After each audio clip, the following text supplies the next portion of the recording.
High, আমি অন্বেষা। আমার নতুন একটা মিনি ব্লগে তোমাদের প্রত্যেককে ওয়েলকাম।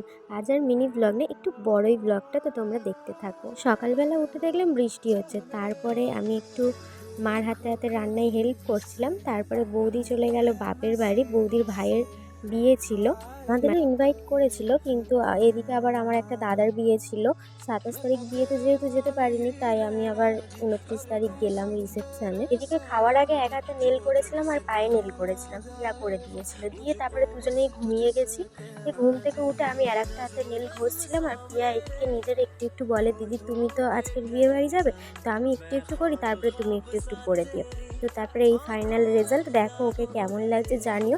বেশিরভাগটা ওই করেছে, এই হালকা ফুলকা আই মেকআপটাই আমি একটু করে দিয়েছি, আর চুলে জাস্ট ফুলটা লাগিয়েছি। আর এদিকে দেখো আমাদের মহারাজ, মানে আমার ভাই, ও বলছে যে আমার মাকে আমি ক্রিম মাখাবো, তুই মাখাবি না। তো ভালো ক্রিমটা মাখিয়ে তারপর পালিয়েছে, আর কিছু করেনি। আর এদিকে আমার কাছে এসছে, মাম তোর মতো মুখটা আমাকে একটু সাদা করে দে। আমি বললাম, এই আমি মুখ সাদা করেছি? বলছে হ্যাঁ, এই তো তোর মুখটা সাদা হয়েছে, করে দে।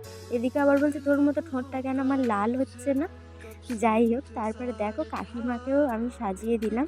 কাকিমা তো খুব পছন্দ হয়েছে, তোমাদের কেমন লাগলো অবশ্যই জানিও। আর তারপরে এই যে বিয়েবাড়ি পৌঁছে গেলাম, আর দেখো এই সব কথাবার্তার মাঝখানে আমার লুকটাই আমি তোমাদেরকে দেখাইনি। আমাকে কেমন লাগছে অবশ্যই জানিও। এই শাড়িটার কথা অনেকে আমাকে জিজ্ঞাসা করেছে আমি ফটো পোস্ট করার পরে।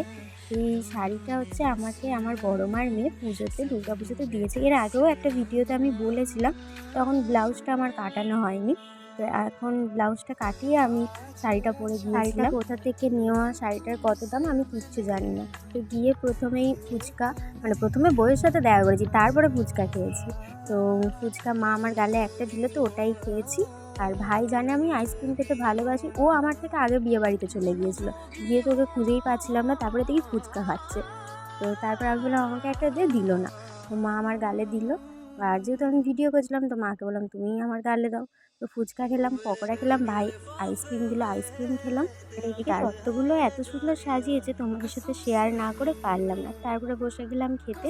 খাওয়ার ভিডিওগুলো তোমাদের সাথে একটা ছোট্ট ভিডিওতে আমি শেয়ার করবো, নয়তো ভিডিওটা অনেক বড় হয়ে যেত।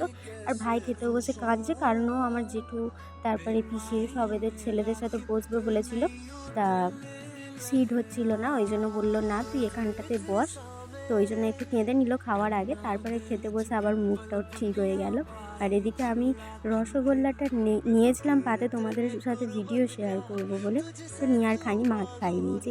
তারপরে আইসক্রিম খেয়ে চলে এলাম বাড়ি। তো চলো টাটা সবাইকে, সবাই অনেক ভালো থেকো।